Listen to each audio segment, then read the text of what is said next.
ओम भूर्भुवः स्वः तत्सवितुर्वरेण्यं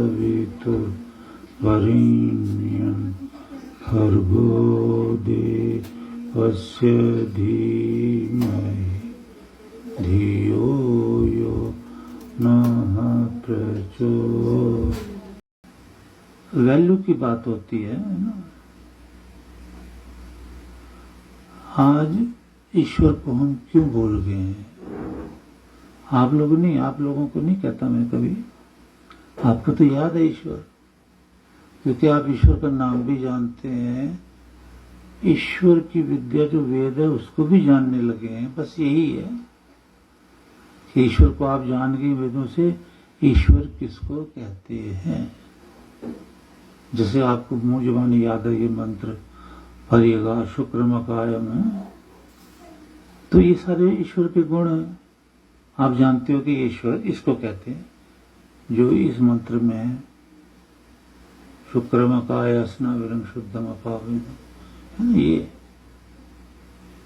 तो जो नहीं जानते और अपनी मर्जी से कोई भी ईश्वर खड़ा कर लेते हैं, तो ईश्वर की कृपा से वंचित, मतलब छूट जाते हैं। ईश्वर की कृपा नहीं होती उन पे। बड़ा कुछ कहा वेद में ऐसों के लिए। तो ये जो यज्ञ कराते हो आप, ये सबसे बड़ी इम्पोर्टेंट वाली बात है जीवन में। कोई नहीं करा सकता, ये आप लोग ही हैं जो यज्ञ, और यज्ञ सबसे उत्तम कर्म है, और यज्ञ ईश्वर के पास ले जाता है, यानी मोक्ष दिलाता है। यज्ञ अनंत है, क्योंकि यज्ञ ब्रह्म है, साक्षात ईश्वर है, अनंत गुण वेद ये इसके यज्ञ के, वो आप लोग करते हो। कृष्ण महाराज करते थे, श्री राम करते थे, दशरथ करते थे, हर प्रजा के घर घर में यज्ञ होता था, उस वक्त हवन होता था रोज। आज बड़ी मुश्किल होगी, पता नहीं क्यों नहीं जीव विद्वानों के पास जाता, और विद्वानों की पुस्तकों को पढ़ पढ़ के क्यों नहीं वेदों की शरण में, विद्वानों की शरण में रहकर परिवार को सुख देता है। परिवार तो तभी सुखी रहेगा जब कोई विद्वान की और ईश्वर की शरण लेगा, उनसे विद्या लेगा। ऐसा नॉर्मली कुत्तों की एक बारह, पर इन्होंने बड़ा अच्छा ध्यान से प्यार से पाला है। वो प्यार करता परिवार को, परिवार उसको प्यार करता है। तो फेथफुलनेस की तो इनमें कमी नहीं होती डॉगी में। मैंने कई किस्से पढ़े इनके। एक डॉगी रोज अपने मालिक को ट्रेन पे छोड़ने जाता था स्टेशन तक, फिर घर चला जाता था। ट्रेन के वापस आने का टाइम होता था, फिर पहुंच जाता था और मालिक को लेके आता था। तो एक बार मालिक जो ट्रेन में बैठ के गया, ये सच्ची घटना, मतलब अखबार में पढ़ी थी या पता नहीं टीवी पे काफी समय की है, तो वापस नहीं आया, उसका मर्डर हो गया कहीं। चलो वो तो पुलिस का केस था, सारा कुछ। अब ये जो डॉगी था, ये जहां छोड़कर जाता था मालिक को स्टेशन पर, फिर लेने जाता था तो थोड़ा वेट करता था जहां बैठकर ट्रेन आती थी, फिर मालिक आता था। तो उस दिन नहीं आया तो वहीं बैठा रहा, और बस वहीं बैठा रहा। समझे ना, लोग बड़े आए उसे खाना दे, कोई दूध दे, ये बैठा रहता है, यहाँ कौन है, नहीं लिया, वहीं डेथ हुई कई दिनों के बाद। तो डॉग तो उनकी फेथफुलनेस तो कमाल की है, बहुत ही कमाल।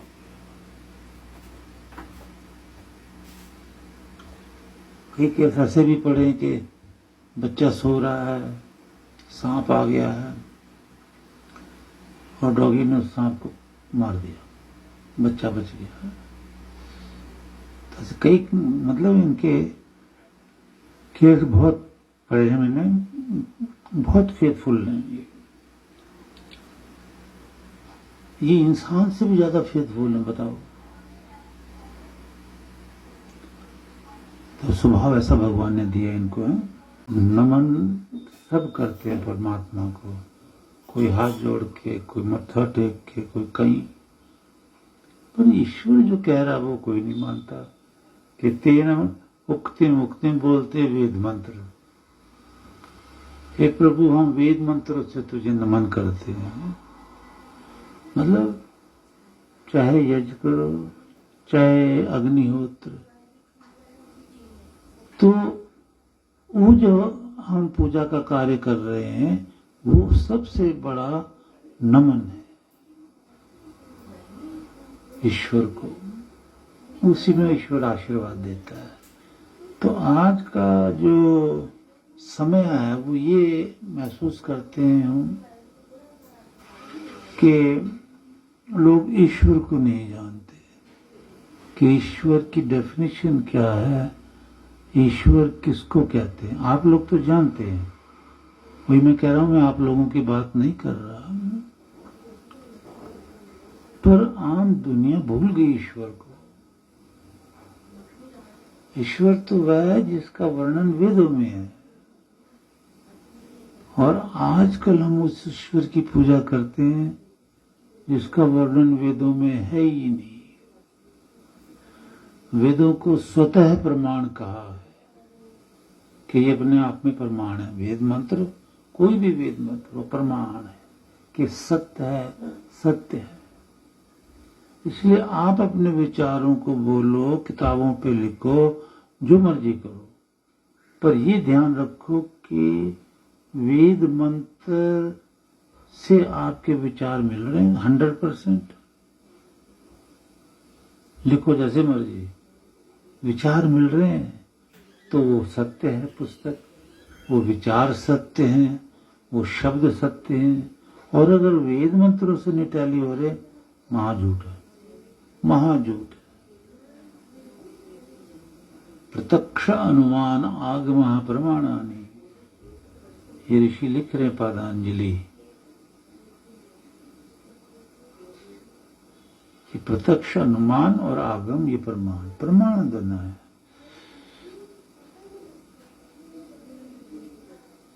तो वही गुरु के पास आकर ही शिक्षा मिलती है, गुरु भक्ति के द्वारा।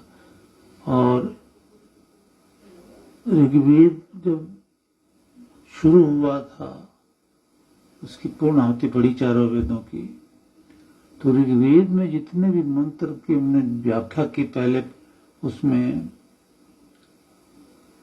मंडल में गुरु भक्ति थी। देख लो, भगवान ने गुरु गुरु गुरु का ही ज्ञान दिया कि आपको गुरु के पास जाना है, मेरे पास नहीं आना है। ईश्वर कहता मेरे पास क्या करोगे, हक है, न तुम मुझे देख सकते, न मैं तुम्हें बोल के कुछ कह बता सकता। तो मन माने ईश्वर मत बनाओ। गुरु का रूप जो है वो तो ईश्वर का रूप तो गुरु है, तो वो तुम्हें ज्ञान देंगे। तो मेरा मतलब पहले ही मंडल में इतनी शिक्षा है गुरु के विषय में, भगवान के मुख से तो खैर निकलती नहीं है, भगवान के अंदर से जो निकली वेदवाणी उसमें चारों वेदों में है। तो ये आज्ञा अब देखो बंद कर दी। तो भगवान राम ने गुरु किए वशिष्ठ, कृष्ण महाराज ने संदीपन,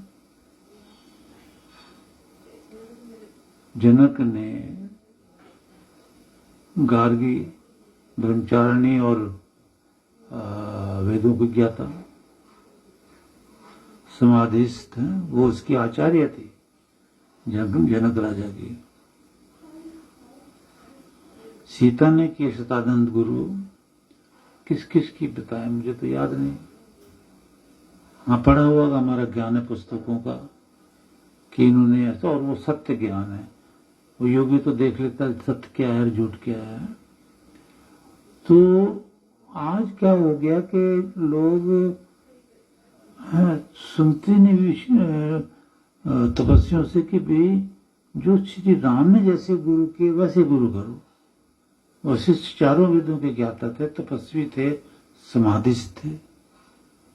संदीपन गुरु भी चारों वेदों के ज्ञाता थे, तपस्वी थे, समाधिस्थ थे। जो जितने भी गुरु वहां हुए, ऋषि मुनि समाधिस्थ हुए, आज भी उन्हीं की जरूरत है। बाकी को करोगे तो खतरा है। कि अथर्ववेद मंत्र ये कह रहा है कि भाई अच्छी संतानें चाहिए तो रोज घर में हवन होना चाहिए, वेद का पाठ होना चाहिए, गुरु के पास जाके समय समय पर यज्ञ होना चाहिए,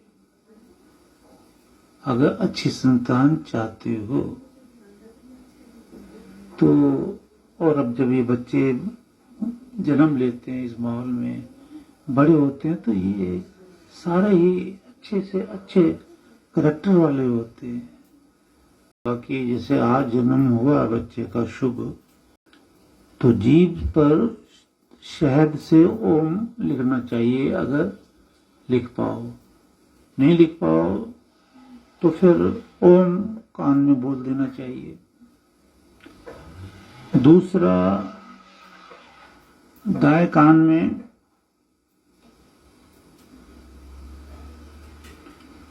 ये लफ्ज बोलने चाहिए, वेदोसी। संस्कृत नहीं होती याद तो कोई बात नहीं। वेदोसी का हिंदी में अर्थ है मैं वेद हूं, अर्थात मैं वेद वाला हूं, मुझे वेद का ज्ञान है। वो जीवात्मा को पहले कभी सुना है, छुपा हुआ अंदर। तो जन्म लेने के बाद मैंने वेदों अनुसार यज्ञ करने सुनने हैं। तो ये भाव अभी से बचपन में चित्त की वृत्ति पे डाल देना चाहिए कि वेदो असी, या मैं वेद हूं, वेद असी। तो नीम की लकड़ी से या सोने की सिलाई से, और नीम की लकड़ी बहुत अच्छी है, उससे शहद, थोड़ा सा शहद बच्चे की जिह्वा पे रखना चाहिए, चटा देना चाहिए। मैंने जैसे कहा कि वेद में अनंत विद्याएं हैं। अब ये जो मंत्र है, यहां पर भी बहुत पुराना कभी निकला था ये मंत्र। खेतों के बारे में निकला है, खेती करनी चाहिए। एक पुस्तक का मैंने बताया ना लिखने, तो वहां एक हमने जुए के बारे में भी लिखा कि नहीं खेलना चाहिए, ये शराब सिगरेट नहीं लेनी चाहिए, जानलेवा है। काफी कुछ लिखा वेदों से। एक मैटर है, कई मैटर लिखे तो उसमें एक जुआ। तो वहां भगवान ने खुद भी कहा कि ए जुआरी, तू जुआ मत खेल, खेती कर ले। देखो क्या कमाल की बात कही भगवान ने, खेती कर ले। खेती से जो धन आएगा वो पुण्यवान धन तुझे, तेरे बच्चे को सुख शांति का जीवन देगा। जुए से तो तू बदनाम हो जाएगा ना। भगवान ने ऐसी शिक्षा दी है, अगर कोई माने है। और बहुत कुछ कहा कि एक दिन कई जुआरियों को तो जान से हाथ धोना पड़ता है, खुद सुसाइड करना पड़ता है, कभी लड़ाई में मरना पड़ता है। माता उसको नहीं चाहती, ससुर नहीं चाहता, सास नहीं चाहती, पत्नी नहीं चाहती जुआरी को। तो ये विषय मैंने लिया, तो एक आर्टिकल इस पे काफी, तो ये बुक है, इसमें कई आर्टिकल हैं अलग अलग है, तो एक ही है। तो भगवान ने कितना अच्छा ज्ञान दिया कि जुआरी तू जुआ मत खेल, खेती कर। तो खेती को वेदों ने बहुत ऊंचा पहुंचाया है।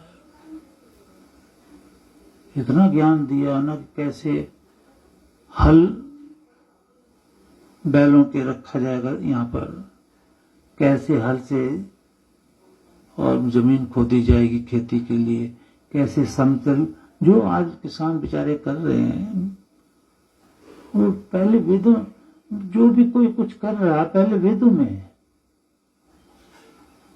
आप पढ़े लिखे हैं, आप सोचो, मैंने कई बार ये समझाया ना, आपकी समझ में आया होगा।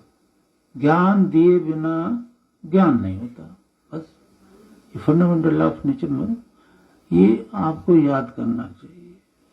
अब खेती का ज्ञान अगर कोई नहीं देगा तो खेती कौन करेगा? जब सृष्टि बनती है तो किसी को भी नहीं पता खेती क्या होती है। वो तो ऐसी पोली पोली जमीन कर देता भगवान, खुदड़ी या सख्त नहीं, तो जिससे जीवात्मा शरीर लेकर के जवान यंग उस जमीन पर आकर ठहरती है। वो स्टैच्यू होते हैं, फिर तदृष्टा तदनुप्रारूप फिर भगवान उसमें प्रवेश करता है। सभी जगह पेड़ पौधे हर जीव जंतु में, तभी तो ये चलते फिरते हैं, ईश्वर की शक्ति में चला रही है। वो तो खुद तो जड़ है। तो वो जीवात्माएं जब यंग उनमें परमेश्वर प्रवेश करता है सब में, तो चेतन होकर फिर देखती हैं, चलती हैं, फिरती हैं। तो ये जो भी कुछ सामने होता घास वास यही तो खाती हैं, और क्या करेंगे? क्योंकि किसी ने उन्हें ये नहीं बताया कि खेती कर, और ज्ञान दिए बिना ज्ञान हो नहीं सकता। आज जितनी भी इंजीनियरिंग है या स्पेस में पहुंच रहे हैं, ये तो वर्णन में बरसों से बता रहा हूं कि वेदों में है भाई, कैसे आप चांद पे जाओगे, कैसे सूरज पे जाओगे। इवन सूरज पे भी जाते हैं मनुष्य प्रातन काल के गए हुए, पर उसके लिए जैसी भी सिचुएशन भगवान बनाता आपके शरीर की, वो उधर जाते हैं। मतलब वो कर्म काटने के लिए वहां भी जाना पड़ता है, चंद्रमा पे भी आना पड़ता है, और प्लेनेट पे भी, सब जगह जीवन है। कोई प्लेनेट ऐसा नहीं जिस पर जीवन नहीं है, ऋग्वेद कह रहा है। तो खेती का ज्ञान दिया। अब एक ही मंत्र में बोलता हूं, इसका देखो क्या है। आहावान निकृणोतन, आहावान निकृणोतन, आह्वान करो, कृणोतन करो, बनाओ। आह्वान जल स्थान जो है ना, आह्वान निकृणोतन, जल के स्थान बनाओ। अब एक मंत्र कभी ऋषियों को आया, ऋषियों ने बोला होगा, समाज को बताया होगा भाई, और अपनी दिव्य दृष्टि से देखकर कि कैसे कैसे तुम, पहले तुम्हें जल चाहिए, वो कहां से प्राप्त करोगे। नदियों का भी मैं जानता हूं जरूर ज्ञान दिया होगा, दिया। और फिर कुएं खोदने का ज्ञान दिया, धरती में पानी है, खोदो, उससे खेतों को सींचो, फसलें उगाओ, ये बीज है, ये वो, मतलब सारी फिलॉसफी वेदों में है। मैं तो एक ही मंत्र बता रहा हूं आपको, देखो है, उस समय नहीं है, फिर कभी और भी बताते रहेंगे। और यहाँ देखो कैसा कि व्रजम हे मनुष्यो कृणुद्भुवम, बनाओ, बसाओ, देश को बनाओ, देश को बसाओ, मिल मिलकर पिंड में रहो, पिंडों में ऐसे सब मिल के एक देश बनाओ। क्योंकि जब जन्म होता है तब तो किसी को ज्ञान ही नहीं कि देश कहते किसको है, उनको कुछ भी ज्ञान नहीं होता है। तो ज्ञान तो वेद है, यही तो मैं कहता रहता हूं, ज्ञान वेद है, वेद ज्ञान है। वेद धातु से वेद शब्द बनता है, जिसका अर्थ है ज्ञान, अर्थात जानना, ज्ञान होना, जानना, समझना, विवेक, समझ आने। कि ये सूरज है, ये चांद है, ये रोटी है, ये पानी है, ऐसे कुआं खोदेंगे तो पानी आएगा, ऐसे रोटी बनाएंगे, ये सब ज्ञान वेदों में भगवान ने पहले दिया हुआ है। तो अब देखो देश में जाने का भी, तो जलाशय की व्यवस्था के लिए भगवान कह रहा है कि जल बनाओ, या जल कैसे करो कि जल स्थानों का निर्माण करो, बनाओ उनको, है नूतन वरत्राह। तो वहां जो है बांध बनाओ, है बरसात का पानी आएगा उसको रोको, बरसात के पानी से खेती को सींचो, कुएं खोद करके उसमें से पानी निकाल कर सींचो, है ना, बांध बांधो, है। तो जिससे वयम हम उद्दृढ़म स्वयं जल को प्राप्त करने वाले बने, स्वयं जल को खेतों को सींचने के लिए दें, स्वयं जल पान करें, तो पानी के बिना तो मर ही आएंगे। तो कितनी जल्दी ज्ञान दिया होगा भगवान ने वेदों का, है कि जल जल कुएं बनाओ, जलकूप, है ना, और अनुपक्षतम क्षीण न होने वाले, मतलब ऐसे कुएं बनाओ जिसका पानी खत्म ना हो, उसमें हमेशा पानी रहे। तो उस स्थान की भी पहचान जो है उस समय के ऋषि कराते थे कि देखो यहां खोदो, यहां जो पानी निकलेगा वो कभी सूखेगा नहीं, है। मैं अपनी बात कभी नहीं कहता, पर कोई उदाहरण देना पड़ता है तो अच्छा लगता है ना, उदाहरण के लिए कहता हूं। ये तो हम क्या कुछ भी नहीं है, भगवान कहेगा तो कुछ भी नहीं। तो अब यहां सबने देख के बता दिया कि पानी नहीं है। अच्छा, फिर खोदा, फिर भी खोदा, मैंने नहीं खोदो, काफी गहरा खोदा। पहलवान जी भी यहीं थे, यूपी वाले भी, तो खोदने वालों ने हाथ जोड़ दिए कि पानी इधर है नहीं और आप हमसे मेहनत कराओ मत कराओ, बहुत थक गए हैं हम, घंटों से खोद रहे हैं, कितने नीचे चले गए हैं, कोई पानी का निशान तक नहीं है। तो मैंने भी बड़ा कहा, भी वो नहीं माने कि जी हम नहीं खोदते पानी। तो फिर क्या हुआ, हम भी ऊपर आगे नहीं खोदते तो ना खोदे, औरों को बुला लेंगे। और फिर जो पानी निकला तो वो खुद ही कहता जी इसमें तो इतना पानी है कि सारे योल को भी पिला सकते हैं इससे पानी, सारे योल को, बहुत पानी है। तो इसी तरह वो ऋषि मुनि बताते थे वो जगह के भी इधर पानी है, इधर पानी है, और यहां खत्म नहीं होगा। तो यहां आगे दी भगवान ने कि भाई ऐसे कुएं बनाओ जिसका पानी खत्म ना हो, क्षय मतलब नष्ट ना हो, खत्म ना हो। तो मैंने आपको उसमें से यही समझा रहा हूं कि भाई ईश्वर जो ने ज्ञान दिया तब हम लोग ज्ञानी बने, साइंटिस्ट बने, मैथमेटिशियन बने, जो भी बने। अगर ईश्वर वेद ना देता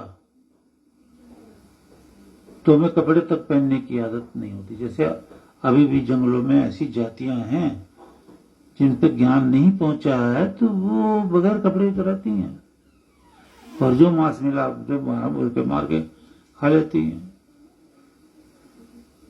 तो ज्ञान जरूरी है सभ्यता के लिए भी। सबसे बड़ी बात है कि हम ज्ञान वेद का जब सुनते तो पता चलता हमारा जन्म ही ब्रह्म प्राप्ति के लिए हुआ। साथ में भौतिकवाद है, भौतिकवाद हमें भोजन देगा, हमें कपड़े देगा, सब कुछ देगा, मकान दुकान सारा कुछ देगा, जिससे हमें जीने का सहारा मिलेगा। और जीने का सहारा लेकर हम यज्ञ करेंगे, वेद सुनेंगे, योगाभ्यास करेंगे, नाम सिमरन करेंगे, तो दोनों चीजें से हमारे साथ साथ तरक्की होगी। ये बताने वाला स्वयं भगवान है। हमारे तो मुख से निकलवाता है वो, लेकिन वो ज्ञान तो भगवान का है। भगवान देता है। लोगों को चमड़ी का भेद है बस। नहीं जी, ये वो आदमी है, ये वो आदमी है, ये वो लेडी है। हमारे महाराज जी का ज्ञान है, हमें इनसे क्यों ज्ञान लें? तो इसी में इंसान मारा गया। ये तो ज्ञान तो वेद है बस, और कोई ज्ञान नहीं। मान लिया आप एक पुस्तक लेते हो तो उसमें आप, मैं ही आपको ज्ञान दे रहा हूं कि भगवान निराकार है, और ऐसे ऐसे। तो कोई मेरे पास आए, देखो जी जो आप बोल रहे हो ना, ये इस पुस्तक में लिखा हुआ है। जैसे तुलसीदास ने भी लिख दिया, बिन पद चले सुने बिन काना। ईश्वर तो निराकार है, उसके पैर भी नहीं है, कान भी नहीं है। तो निराकार आगे तो करो निराकार है। तो हमारे पास ये ज्ञान ऑलरेडी है, हमारे गुरु। तुमको नहीं पता भाई, तुम ये क्या कह रहे हो? लेकिन तुलसीदास ने ये भी तो कहा, भय प्रकट गोपाला दीन दयाला। ईश्वर प्रकट हो गए राम के रूप में, अवतार लिया, तो ईश्वर कैसे प्रकट हो जाएंगे? वो तो निराकार है। वो बातें अलग है, मेरा कहने का मतलब। तो ऐसे जब कोई कहता है तो उसे ये भूल जाता है, और ना उसके पास ज्ञान है बेचारे के, कि ज्ञान तो वेद है। तुलसी के पास भी ये ज्ञान कहां से आ गया कि बिन पद चले सुने बिन काना? कहीं से टीपा ही है ना, किसी पुस्तक से देखा ही है।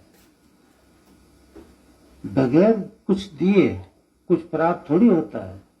ये बहुत बड़ा ज्ञान सुना रहा हूं मैं आपको, कि वेद ना होते तो वेद ज्ञान नहीं देता, तो किसी को कुआं भी नहीं आता, खेती भी नहीं आती, कपड़े भी नहीं आते, मकान बनाना भी नहीं आता, कुछ नहीं आता। जैसे आज भी जंगली जानवर, जो जंगली जातियां कुछ भी, कुआं भी नहीं खोद सकती, कुछ नहीं जानती, कपड़े भी नहीं है, मकान भी नहीं है। अब धीरे धीरे वहां ज्ञान जा रहा है, तो झोपड़ियां बनाने लगे होंगे ज्यादा ज्यादा। तो ज्ञान तो वेद है। चाहे आपने मकान बनाना है और उसमें कंक्रीट लगानी है, और जो सीमेंट लगाना, इसका भी ज्ञान वेदों में है कि ऐसे कंक्रीट बनती है, ऐसे सीमेंट बनता है। होल जितना विज्ञान है फंडामेंटल रूप में वेदों में। फिर जिसकी बुद्धि तेज होती है वो फंडामेंटल से अपने आप ही अंदर प्रकट कर लेता है, और ज्ञान को अपने आप का मतलब साधना करता है ना, तो ईश्वर उसके अंदर और ज्ञान, उससे भी और ज्ञान आगे बढ़ाता जाता है, खुद भी पैदा हो जाता है।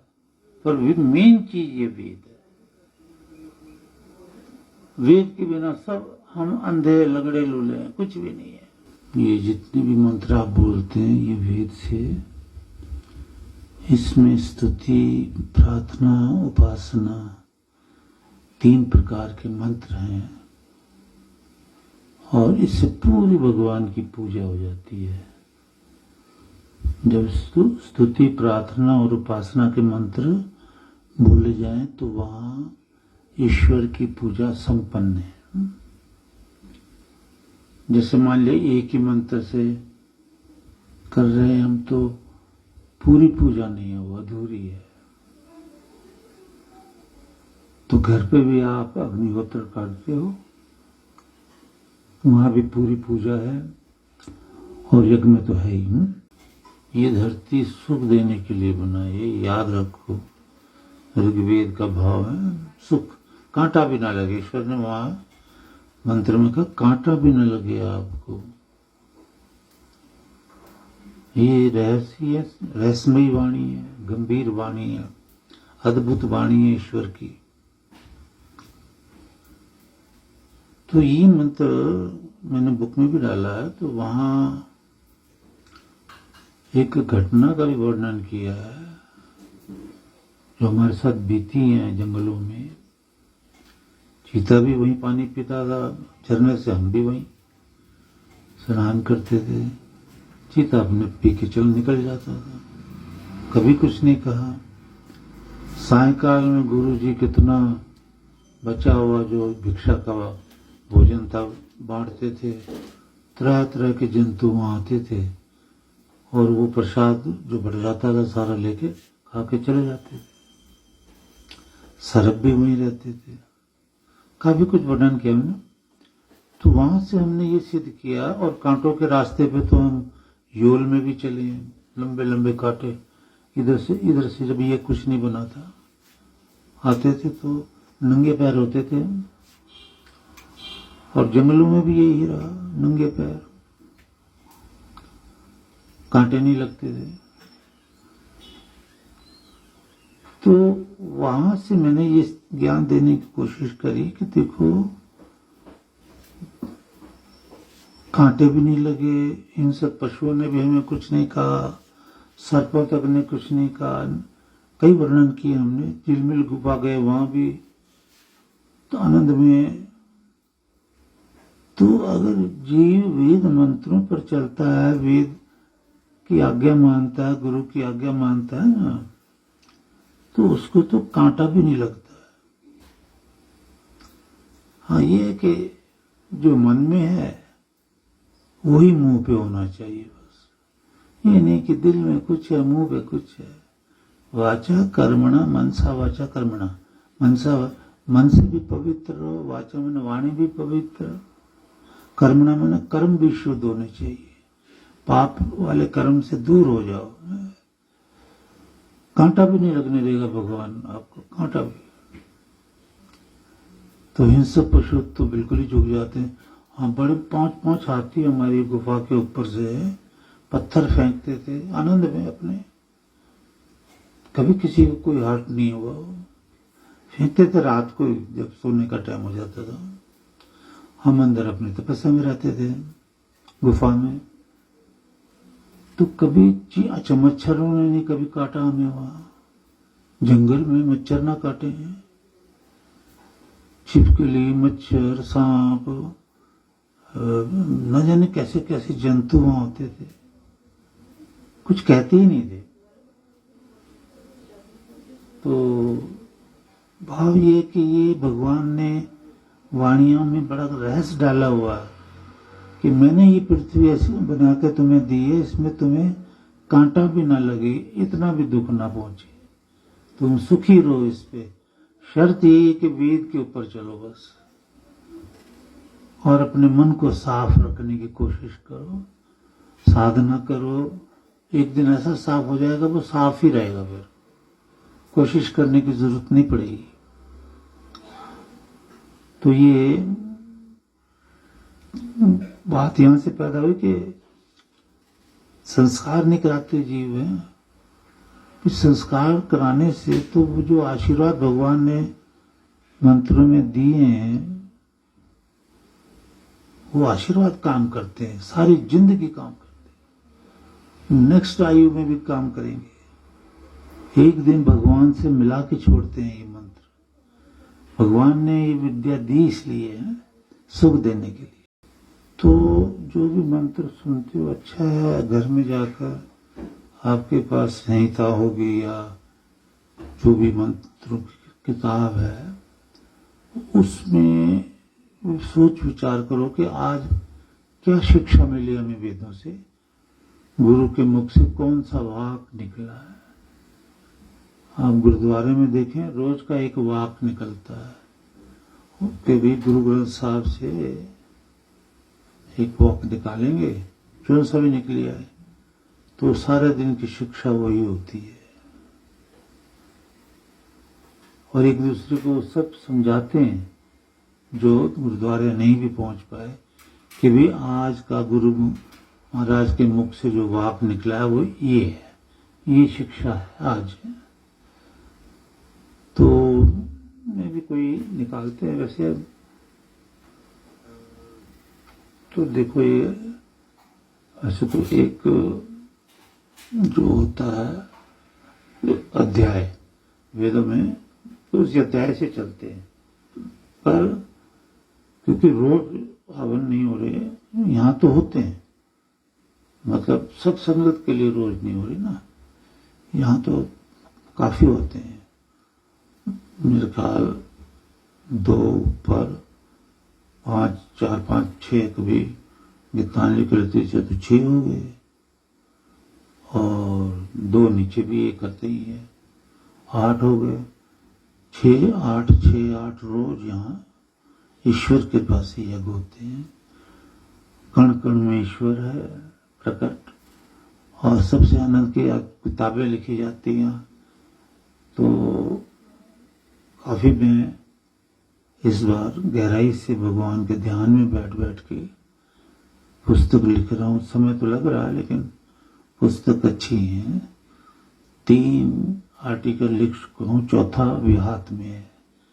इस चौथे में भी 1 हफ्ता नहीं 1 महीना शायद लग जाए, फिर एक और आर्टिकल निकालेंगे। तो 5 आर्टिकल के 5 शीर्षों से ना, तो जैसे एक का शीर्ष जुआ जानलेवा, ये ऐसी वेदों को खोजो, ऐसी कुछ छाव में ये अमृत है, ऐसे कुछ शीर्षक बड़े अच्छे अच्छे बड़े गहराई से भगवान लिखा रहा है। उनको आपने सबने एक एक मंत्र पढ़ना है। जैसे मुझे बहुत ही गुरु को होती, जब बच्चे अच्छे राह पे चलते हैं खुशी होती है। तो अनसुईया बेटी आई थी, तो और अरुण बेटा भी आया था जम्मू से, उनके पति।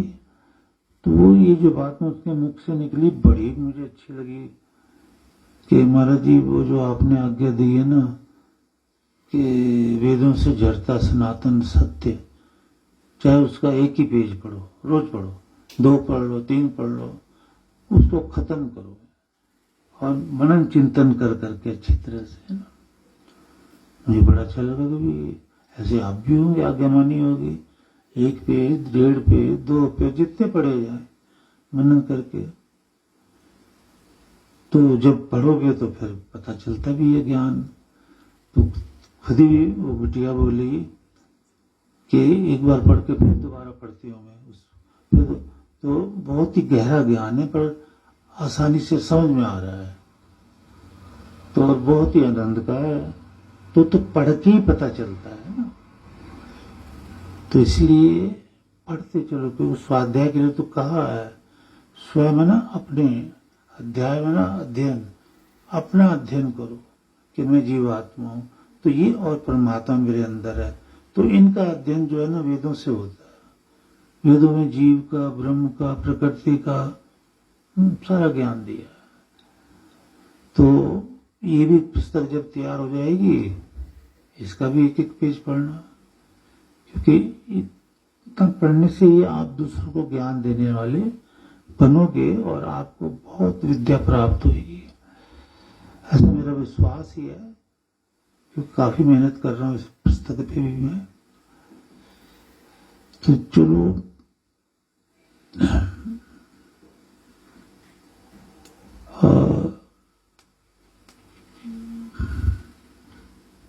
पिछला एक मंत्र देखते हैं, कौन सा, शत त्रिंश है, 36वां अध्याय निकला है। जितेंद्रियता के बारे में देखो, वही ना ब्रह्मचार्य के बारे में तो भगवान बार बार कहता है, इसके बिना कुछ है भी नहीं ना। ब्रह्मचर्य की तरफ अगर हम ध्यान नहीं देंगे तो ईश्वर को भूल जाओ, फिर योनि योनि भटकना पड़ता है। कितनी योनि, असंख्य धा। यजुर्वेद 114 सूक्त है 10वें मंडल का। भगवान ने में वर्णन किया है कि असंख्य योनि है।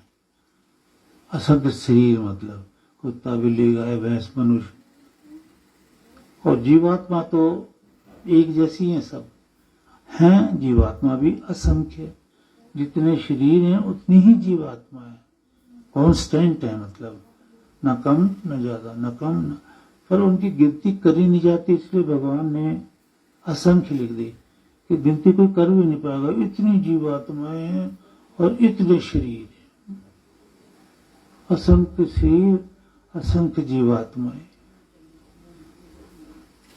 भाई पहले हम अपने आप को जाने ना, हम जीवात्मा है, कोई नहीं जान रहा संसार में। कह रहे हम वो अपना इंट्रोडक्शन शरीर से देते हैं। हाँ, ये मैं कहता हूँ शरीर से देना कोई बुरा नहीं है, समाज ऐसा हो गया ना, एक्चुअल नॉलेज भी जाना चाहिए कि ये शरीर आपका नाम है, उसमें भाई किसी का नाम मनु है तो भाई ये शरीर मनु का है पहचान के लिए ना, पर जीवात्मा जो इसके अंदर रहती है और परमात्मा उसको कोई नहीं पहचान पा रहा। ये शरीर तो नष्ट हो जाएगा, इसका तो काम ही सिर्फ जीवात्मा को असिस्ट करना है, जीवात्मा की आपकी मदद करता है। शरीर सिस्टम बनाया भगवान ने कि आसन तो शरीर लगाएगा, लाभ जीवात्मा का होगा,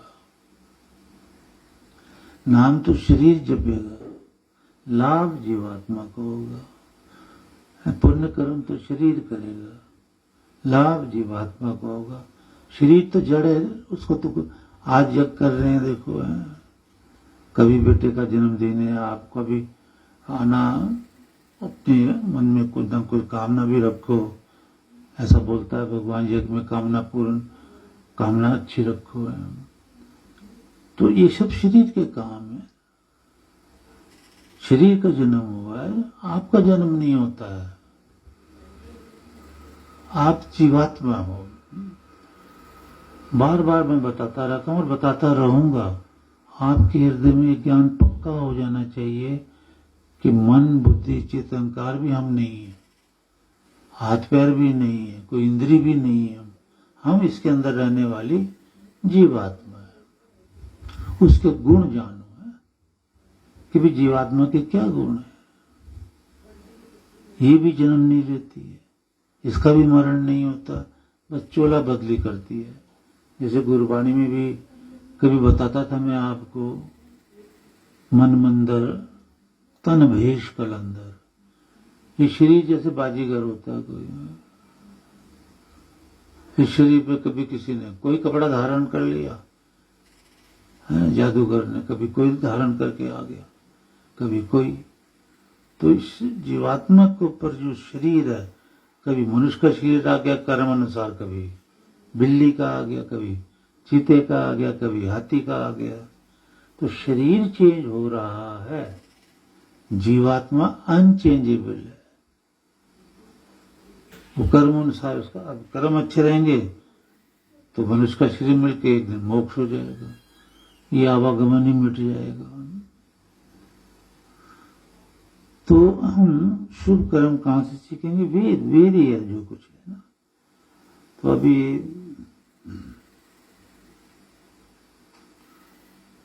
हम परमेश्वर की उपासना करें, हमारा परिवार सुखी रहे, भाव बता रहा हूं मैं। तो अब देखो इस मंत्र में ये मंत्र निकला था ना कि भाई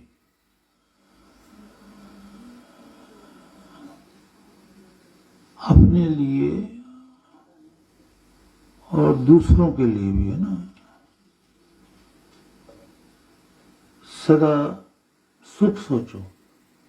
मतलब ये भगवान की बनाई विद्या नियम, जितना अपने लिए अच्छा सोचो उतना दूसरों के लिए भी सोचो, राग द्वेष न करो।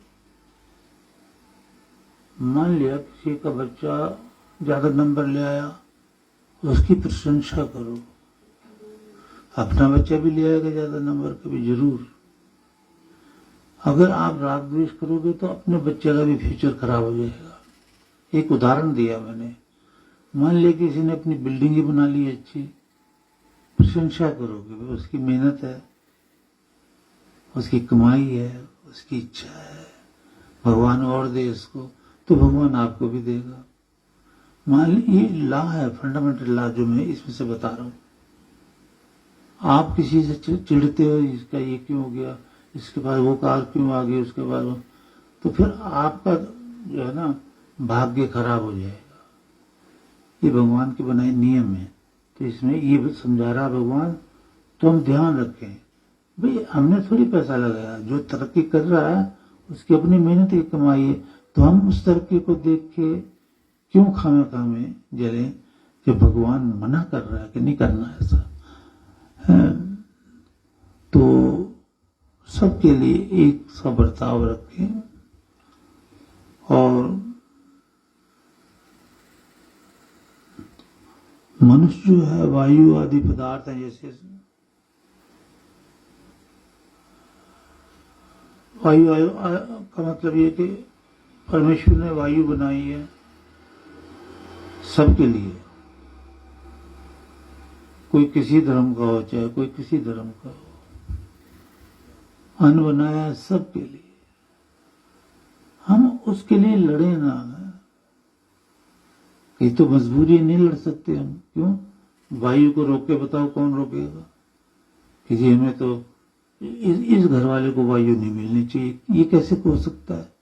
ईश्वर ने ऐसी शक्ति दी नहीं कि आप या हम कोई भी वायु रोक ले।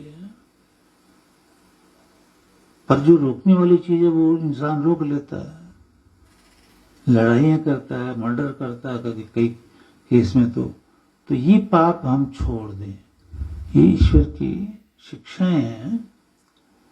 तो ऐसे ही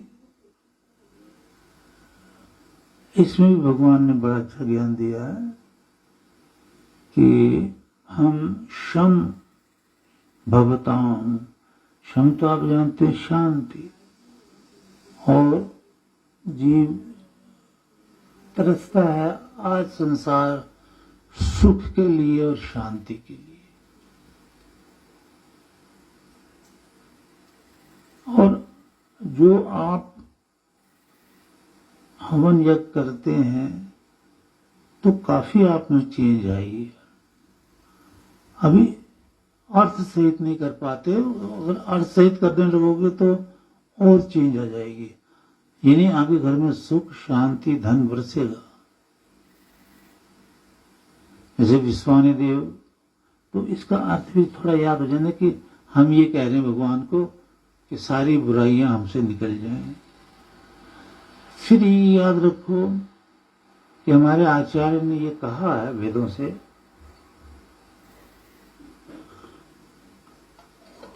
कि जितनी मर्जी भगवान से प्रार्थना करो, ऋग्वेद कहता है कोई फायदा नहीं,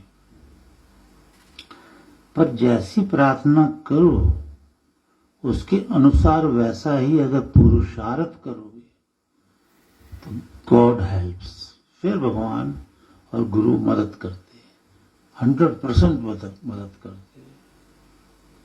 हम आलस की तरह भगवान से कहें कि जी हमारी बुराइयां दूर हो जाए, मेरे को धन आ जाए, भगवान कहता है ऐसे थोड़ी आएगा।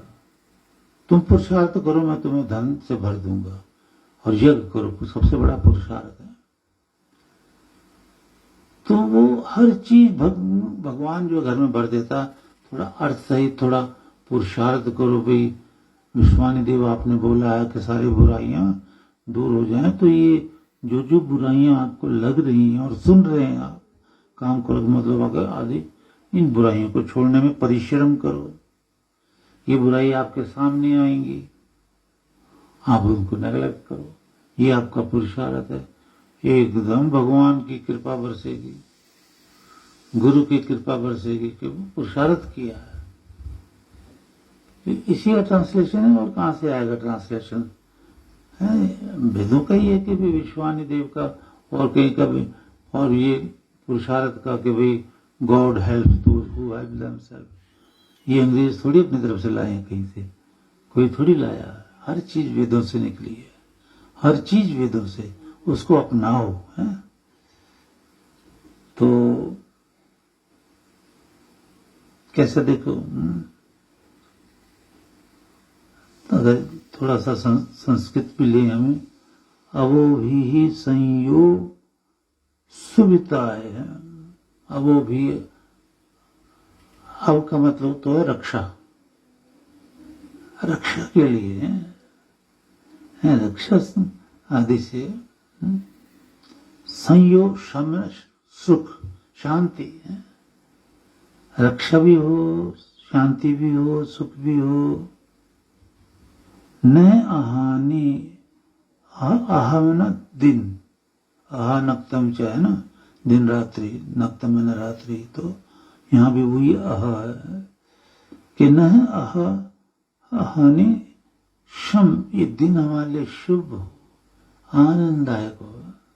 प्रार्थना कर रहे ना, तो दिन को शुभ करने के लिए पुरुषार्थ करो कि बुराई से हटो, लड़ाई से दूर रहो, काम क्रोध मद लोभ अहंकार निंदा द्वेष चुगली इनसे दूर रहो। आप किसी की बुराई करोगे, निंदा करोगे, ऐसा नहीं हो सकता कि तुम जितना मर्जी उसको कह दो, किसी से नहीं कहना, उसने आगे कहना ही कहना है, कभी नहीं हो सकता कि ना कहे। फिर लड़ाई होती है, तूने मेरी उससे चुगली करी, तुम जितना मर्जी करोगे हमने नहीं करी, वो कह के करी है। तो मतलब आप निंदा ही ना करो किसी की, तो लड़ाई का क्या मतलब हो जाएगा। फिर अपने को भी ठीक रखो, दूसरों को भी ज्ञान की बात करो, लड़ाई की नहीं करो। अच्छा, आप दिन भी शुभ हो और रात्रि है शम, शम मैंने सुख शांति है ना, रात्रि भी हमारी सुखपूर्वक व्यतीत होगा। गुड नाइट कहने से थोड़ी काम चलेगा। रात्रि शम, रात्रि हमारी सुख शांति वाली हो, तो हम भोजन भी ऐसा करें कि सोते वक्त वो पचा हुआ हो, पेट खाली हो। 3 घंटे पहले कहा भगवान ने, सोने से 3 घंटे पहले भोजन कर लो। तो आपने ऐसा कर्म किया है, किसी से लड़ो मत, काम क्रोध आदि में मत उलझो, कोई काम ही ऐसा नहीं किया, आपको ऐसी अच्छी नींद आएगी। और सारा दिन पुरुषार्थ किया, थकान होगी, अच्छी नींद आएगी। पर ये जो टेंशन हो जाएगी, कहीं कहीं दिमाग जाएगा, फिर क्या नींद आएगी, फिर रात्रि क्या सुख में होगी। मतलब कर्म खुद करना पड़ता है, तो मदद भगवान और गुरु दोनों करते हैं। जीव की रात्रि भी सुख में होती है, फिर दिन भी सुख में होता है। और ये इंद्राग्नि, विद्युत और अग्नि, विद्युत ये बिजली है, अग्नि ये जल रही है, और अग्नि ईश्वर का भी नाम है। ये भी हमारे लिए शांति दे। आग लग जाती तो बहुत खतरा होता है ना। ईश्वर रक्षा में रखे, हमें गुरु रक्षा करे, आग से सामना ना पड़े, कभी नहीं पड़ता। तो ये काफी बड़े बड़े मंत्र हैं। तो यहाँ इतना अच्छा लिखा है, कहा है कि ये मनुष्य यदि ईश्वर और आप्त विद्वान, आप्त बोलते हैं जो तपस्वी समाधिस्थ पुरुष, उनको आप्त विद्वान बोलते हैं। इनकी कृपा चाहिए ना, तो वो जो इनकी शिक्षा से, ये जो आपको ईश्वर की शिक्षा आप विद्वान देते हैं, ऋषि देते हैं, उस शिक्षा को, जैसा अभी शिक्षा मिल रही है कि पुरुषार्थ करो, पढ़ाई में अच्छे नंबर लाने हैं, तो प्रार्थना से काम नहीं चलेगा। अब हाँ, ये कई प्रश्न कर देते हैं, पहले अब नहीं कोई करता।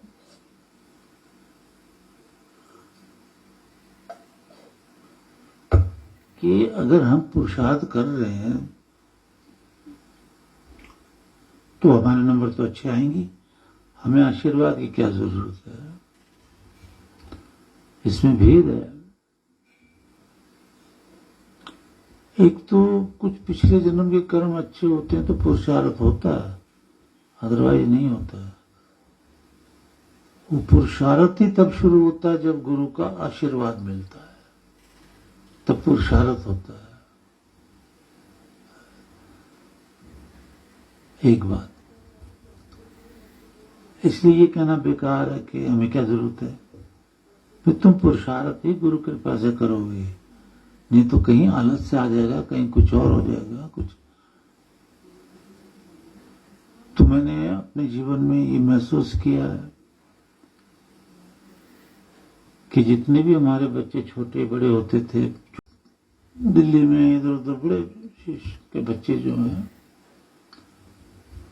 तो ये यज्ञ में जरूर आते थे। और वह माँ बाप के भी यज्ञ छोड़ो, अब पढ़ाई करो बस, यज्ञ तुम्हें पास थोड़ी करा देगा, यज्ञ तो पास नहीं कराएगा। अगर पढ़ोगे तो यज्ञ तो पता नहीं कहां पहुंचा देगा।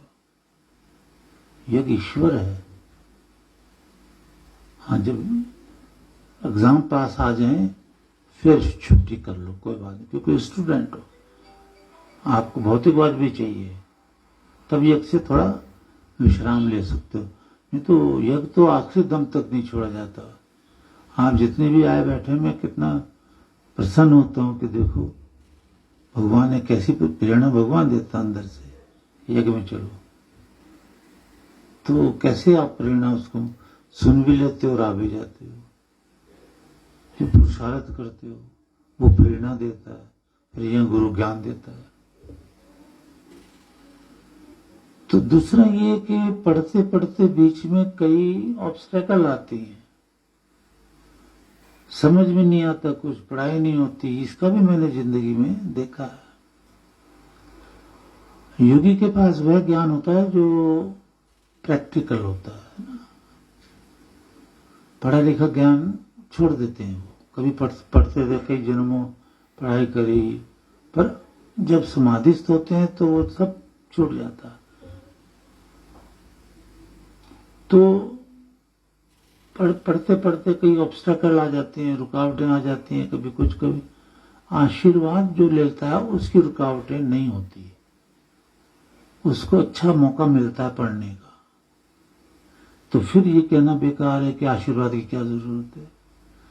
आशीर्वाद से ही तो रुकावटें भागेंगी, आशीर्वाद से ही तो प्रेरणा आएगी कि मैं पढ़ूं। समझ में आते ना।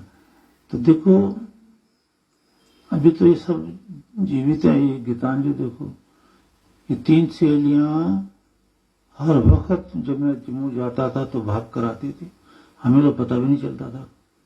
अपने घर से 15-15 किलोमीटर दूर बिश्ना में आके यज्ञ करके फिर चली जाती थी और हायर एजुकेशन पढ़ती। ये बीएससी तो पहले करी ना इसने, इनकी कुलीग भी काफी पढ़े, बाद में एलएल भी करी, बाद में इसने आईएएस का भी एग्जाम और केएएस भी दिया, तो केस से निकली आई, अंडर सेक्रेटरी बनी। अब ये सब कुछ किस लिए हुआ है कि भगवान कहता है कर्म करो, पर मन बुद्धि गुरु के पास होनी चाहिए। शुभ कर्म करो, पढ़ाई बहुत शुभ कर्म है, लेकिन मन बुद्धि गुरु के पास हो। जैसे गुरबाणी में कहा, मन बेचे सतगुरु के पास, तिस गुरुमुख के कारज रास। सभी काम बन जाएंगे, मेहनत तो करनी पड़ेगी, क्योंकि ला है ईश्वर का, कृपा गुरु की होगी, रुकावटें हट जाएंगी। तो प्रैक्टिकली भी हम बताएं तो अभी तो बच्चे खा रहे हैं, पी रहे हैं, सुख ले रहे हैं, बड़े हो गए हैं, छोटों से सेवा शुरू करी तो गुरु कृपा देखो कैसे होती है ना। सुन के तो हम भी हैरान होते हैं ना, कैसे ब्रिलियंट बच्चे हैं। और कहते हमारे मेरे को नहीं समझ में आया, तो ये कहने वाली बात तो नहीं, कौन विश्वास करता आज के युग में, छोड़ो करे। पर आप तो श्रद्धालु है ना। तो वो कहती है, मोदी साहब एसपी रिटायर्ड हुए वो, कि वो बेटी बोलती महाराज फिर मैंने क्या नजारा देखा कि आप मेरे एग्जामिनेशन हॉल में आए, मेरा पेपर करके चले गए। तो ऐसी एक घटना नहीं, अब कितनी सुनाऊंगा मैं। मेरा मतलब गुरु के आशीर्वाद की तो हर वक्त जरूरत है, हर वक्त जरूरत है। तो ये जो संशय वाली आत्माएं हैं ये फिर पीछे रह जाती हैं। ऐसी वो भी गीतांजलि की जो कुलीग जितनी भी हैं आज, और जो शिष्यां हैं हमारी, बड़े बड़े औहदों पर हैं।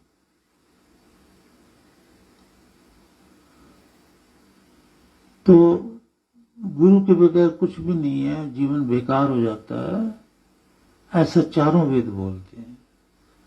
कि अगर आप जिंदा गुरु, मरा हुआ नहीं, जिंदा गुरु हो, चारों वेदों को सुने हुए हो, ज्ञाता हो, जानने वाला हो, अष्टांग योग की पूरी साधना करके समाधिस्थ हो। ये भगवान ने डेफिनेशन अथर्ववेद में, ऋग्वेद में दी है गुरु की। इसके अलावा भगवान कहता मैं किसी को गुरु मानते ही नहीं है, क्योंकि मैं नहीं मानता किसी को गुरु। ये कंडीशन है गुरु की।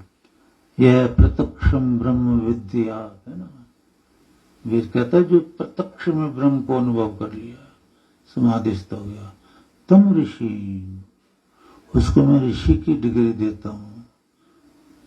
तम ब्राह्मणम, उसे मैं ब्राह्मण की संज्ञा देता हूं।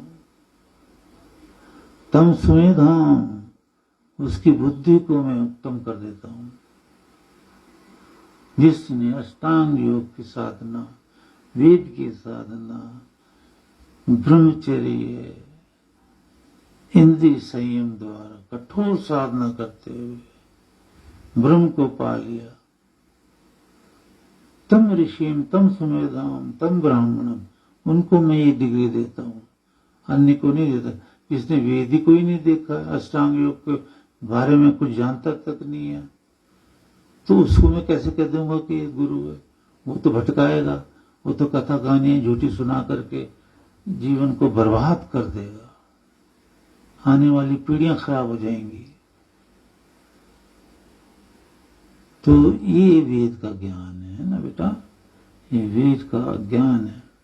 बिटिया ने अभी कहा कि समाधिस्थ जब हो जाते हैं ना, तो जहां जीवात्मा और परमात्मा एक हो जाते हैं, एक कभी भी नहीं होते हैं। जीवात्मा जीवात्मा ही रहती है, परमात्मा परमात्मा ही रहता है। होता क्या है, जीवात्मा अपने आप को भूल जाता है और परमेश्वर में ऐसा लीन होता है, वो ये समझता है कि मैं परमात्मा हूं, वो परमात्मा नहीं है। इसीलिए अथर्ववेद ने कहा, और भी कहीं कहा है कि ब्रह्म इव रूपेण इंद्र, नहीं तो रूपेण की जरूरत नहीं बोलने की है, इंद्र बोल देते कि जीवात्मा इंद्र हो गया, नहीं वो रूप हो गया परमेश्वर का जीवात्मा, रूपेण इंद्र, ब्रह्म के समान हो गया, ब्रह्म नहीं हुआ। He has observed the situation कि भाई समाधि क्या होती है ना। तो जीव थोड़ी देर के लिए वो ब्रह्म को समझता अपने आप को जीवात्मा, उस समय समाधि में कि मैं तो ब्रह्म हूं। और इसी स्टेज में कृष्ण महाराज ने गीता में ज्ञान दिया कि मैं ब्रह्म हूं हे अर्जुन। अदरवाइज गीता में ये ना कहते कृष्ण महाराज के तेरे मेरे कई जन्म हुए हैं अर्जुन, चौथे अध्याय में शायद, तेरे मेरे कई जन्म हुए हैं, तू नहीं जानता मैं जानता हूं। तो भगवान के कई जन्म क्या, एक जन्म भी नहीं होता। पर कृष्ण महाराज को तो जरूरी होने थे क्योंकि वो जीवात्मा है। हाँ, ब्रह्म के समान हो गई थी वो, है ब्रह्म के समान। फिर वो ब्रह्मिश यानी फिर मोक्ष हो गया, पर वो रहती जीवात्मा ही। ये बड़ा जबरदस्त पॉइंट है, कोई नहीं जानता। जो किसी की समाधि लगेगा तो जानेगा ना। आप कम से कम शब्दों से तो जानो, है ना। कहीं बोल को ये किसी विद्वान तो कहे ये तो बड़ा समझदार है, ये बड़ी समझदार नारी है कि इसको इतना भी पता है कि भाई जीव जीव ही रहता है, परमात्मा परमात्मा ही रहता है, एक नहीं हो सकते। हाँ, ये परमात्मा जैसा हो जाता है जीव उस समय, फिर समाधि से वापस आएगा, समाधि लगी रहेगी तो वो फिर जान जाएगा कि मैं तो राम स्वरूप हूं। और उस समय नहीं जानेगा, उस समय वो जानता ही नहीं कि वो राम स्वरूप है, ब्रह्म है वो। और सबसे पहले जैसे शांति पर्व में कहा वेदों में भी कि भाई शब्द ब्रह्म का ज्ञान होना चाहिए ना, समाधि का नहीं, शब्द ब्रह्म। समाधि तो शब्द ब्रह्म ज्ञान प्राप्त जब होगा तब लगेगी। तो पहले शब्द ब्रह्म, तो इस बेटी को अच्छा शब्द ब्रह्म का ज्ञान होता जा रहा है। और गलती करना बहुत जरूरी होता है। गलती करोगे तो ज्ञान मिलेगा, गलती नहीं करोगे तो ज्ञान नहीं मिलेगा, तो गलती ठीक नहीं होगी, है ना। मुझे अपने जीवन की कई बातें याद आती ना, तो जब मैं साधना में था और यंग था, मेरे ख्याल में उस वक्त ज़्यादा 20-21 साल कहूँगा मैं, तो उपनिषद तो मैं पढ़ता था काफी, इधर उधर से वेद कभी कभी सुनता था, कभी कभी साधना भी करता था। तो वही मेरा ज्ञान, जैसे बिटिया बोल रही है, मैंने भी किसी विद्वान से बोल दिया कि बड़ा अच्छा लगता है जब हम भगवान में लीन हो जाते हैं, इस प्रकार लीन हो जाते हैं जैसे कोई नदी में डुबकी मार के अंदर चला जाए, है?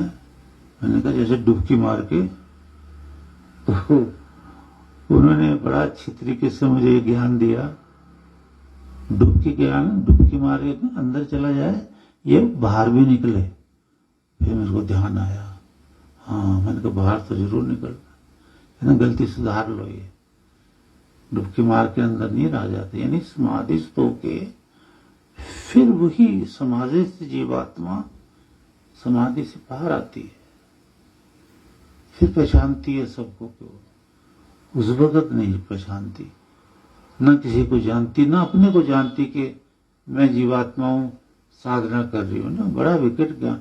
फिर ये अनुभूति जिसको, तो वो तो खैर अनुभूति है, फिर वो तो गलती कभी कर ही नहीं सकता ना। पर शब्द ब्रह्म को जानते जानते भी अच्छी तरह शब्द ब्रह्म सुना करो। मैंने ये बातें कई बार पहले भी समझाई हैं। और बढ़ो आगे और साधना करते रहो, तो क्या होता, चाहे इस जन्म में, चाहे अगले, चाहे उससे अगले, गुरु तो आपके साथ रहेंगे हमेशा।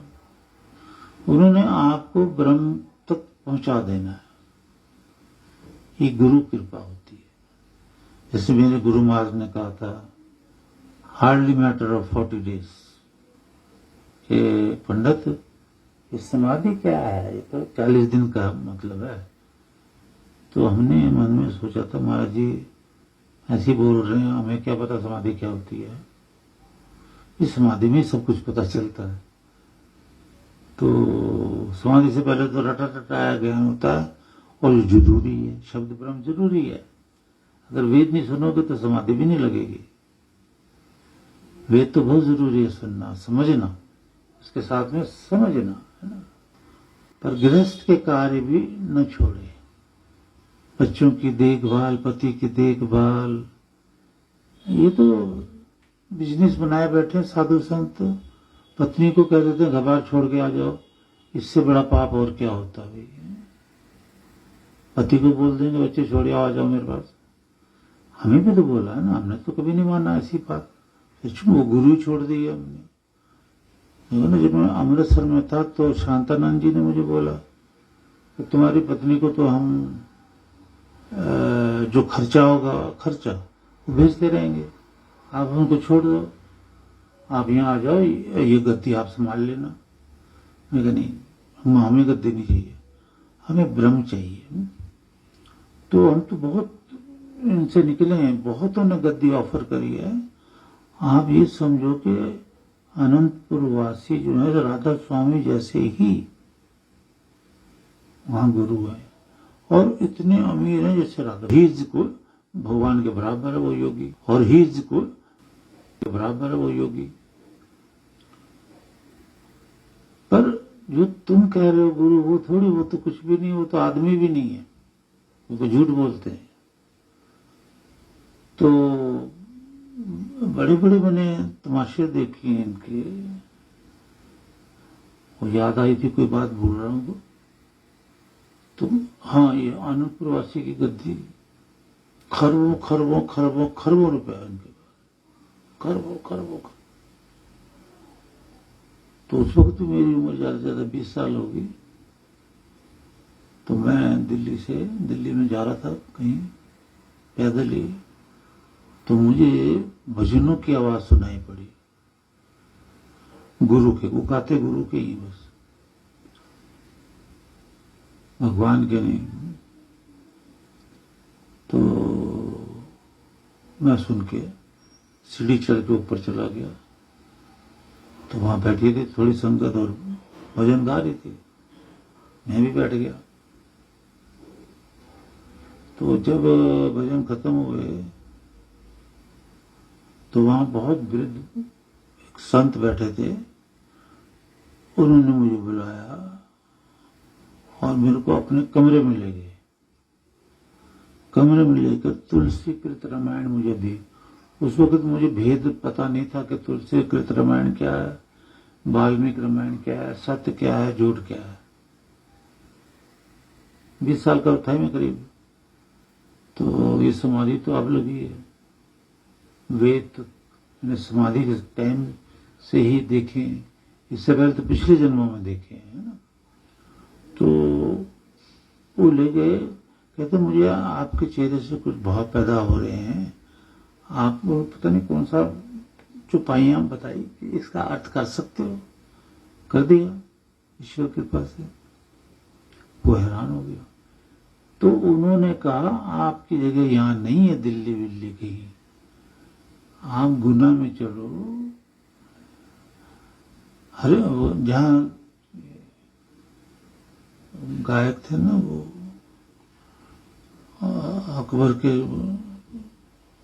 के यहाँ गाते थे ना, तानसेन। तो तानसेन जहाँ थे ग्वालियर, तो ग्वालियर से आगे वो गद्दी आपका इंतजार कर रही है, आप चलो। गद्दियां तो मुझे बहुत मिली, मैं हैरान हो गया। ये तो क्योंकि उस वक्त मैं जानता था और इन पर थोड़ी श्रद्धा भी थी मेरी, क्योंकि वही बात है कि क्योंकि मेरे कपाट खुले नहीं थे, मुझमें ज्ञान था नहीं कि किसको मैं सत्य कहूं किसको असत्य। यही ढूंढता फिर रहा था कि सत्य क्या है।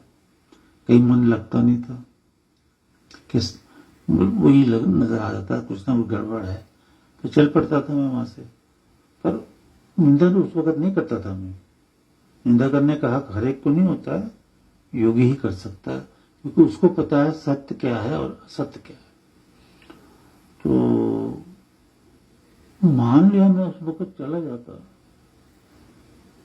तो अरबों की भी नहीं है बाबा, वो तो खरबों की भी नहीं है गद्दी, पता नहीं कितने की।